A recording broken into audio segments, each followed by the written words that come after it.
ओम दुर्गा माताय नमः. नमस्कार.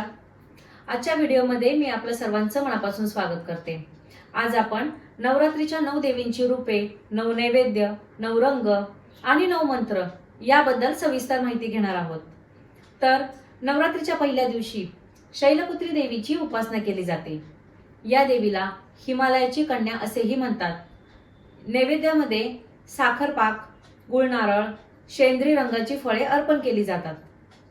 नवरात्रीच्या पहिल्या दिवशी ओम देवी शैलपुत्रे नमः या मंत्राचा जप करून देवीची उपासना केली जाते. दिवस दुसरा. नवरात्रीच्या दुसऱ्या दिवशी ब्रह्मचारिणी माता या देवीची उपासना केली जाते. ही देवी तपश्चर्येचं प्रतीक मानली जाते. या देवीला नैवेद्यामध्ये साखर, गूळ, शेंगदाणे, गूळ पोहे, दही साखर अर्पण करतात. या देवीचा बीज मंत्र ओम देवी ब्रह्मचारिणे नमः असा आहे.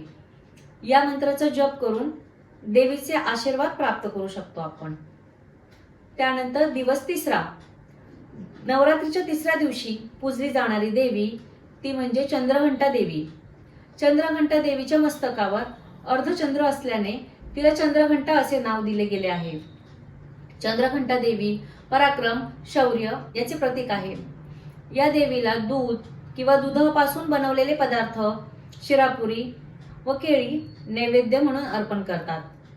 चंद्रघंटा देवीचा बीज मंत्र ओम ऐं ह्रीं क्लीं चामुंडाय विच्चे असा आहे. या मंत्राचा जप केल्याने भय, संकट, शत्रुंता नाश होतो. दिवस चौथा.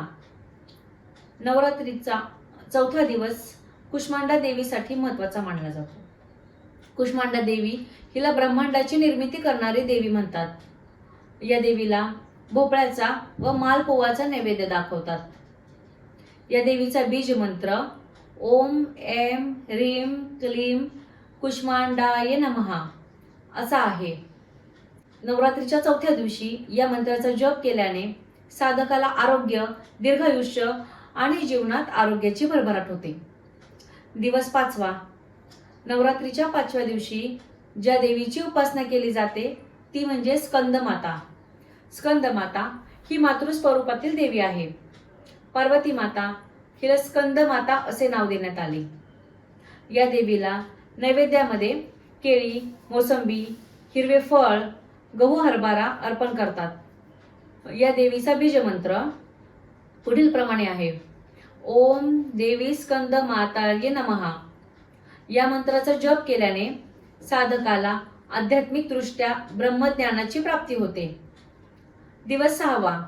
नवरात्रीच्या 6व्या दिवशी कात्यायनी देवीचे महत्त्व असते. या देवीला महिषासुर मर्दिनी असेही म्हटले जाते. नैवेद्यामध्ये मध, गूळ, खीर असे गोड पदार्थ अर्पण करतात. या देवीचा बीज मंत्र ओम देवी कात्यायने नमः अशा प्रमाणे आहे. या मंत्राचा जप केल्याने स्त्रियांना सुख, सौभाग्य, आरोग्य प्राप्त होते आणि मानसिक अशक्तपणा नाहीसा होतो. दिवस सातवा. नवरात्रीच्या 7व्या दिवशी पूजली जाणारी देवी म्हणजे कालरात्री देवी. कालरात्री देवीला शुभंकरी असेही म्हटले जाते. नैवेद्यामध्ये या देवीला गुळ भाकरी, गुळ नारळ, काळे हरभरे, तिळगुळ आणि खीर अर्पण केली जाते. या देवीचा बीज मंत्र ओम देवी कालरात्रे नमः असा आहे.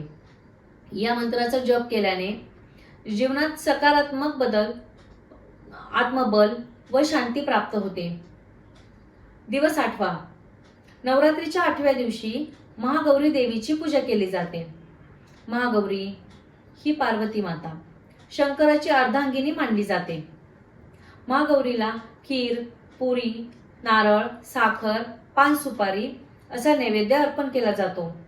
या देवीचा बीज मंत्र ओम देवी महागौरे नमः अशा पद्धतीने आहे. या मंत्राच्या जपाने साधकाच्या जीवनातील पाप नष्ट होतात, मानसिक तणाव नष्ट होतो. दिवस 9वा. 9व्या दिवशी नवरात्रीची सांगता होते. सिद्धिदात्री देवीची पूजा या दिवशी केली जाते. ही देवी भक्तांना विविध प्रकारच्या सिद्धी शक्ती आणि परिपूर्णता प्रदान करते. या देवीला तुपात बनवलेली खीर, पुरणपोळी, लाडू यासारखे सात्विक पदार्थ अर्पण करतात. या देवीचा बीजमंत्र ओम देवी सिद्धिदात्रे नमः असा आहे. या मंत्राचा जप केल्याने सर्व रोग, दुःख, अडथळ्यांपासून मुक्ती मिळते.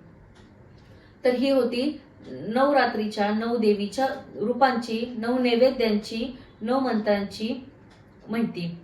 तर आपण आता नवरात्रीचे 9 रंग पाहणार आहोत. 22 सप्टेंबर पासून शारदीय नवरात्री सुरू होत आहे. पहिल्या दिवशी पांढरा रंग, दुसऱ्या दिवशी लाल रंग, तिसऱ्या दिवशी निळा रंग, चौथ्या दिवशी पिवळा रंग, पाचव्या दिवशी हिरवा रंग, सहाव्या दिवशी करडा रंग, सातव्या दिवशी केशरी रंग, आठव्या दिवशी मोरपंखी रंग आणि 9व्या दिवशी म्हणजे शेवटच्या दिवशी गुलाबी रंग. तर अशा प्रकारे आजच्या व्हिडिओमध्ये आपण देवीची 9 रूपे, 9 नैवेद्य, 9 मंत्र आणि 9 रंग याबद्दल माहिती घेतली. येणारा नवरात्रोत्सव तुम्हा सर्वांच्या आयुष्यात सुख, समृद्धी, भरभराट लावो हीच देवीचरणी मी प्रार्थना करते.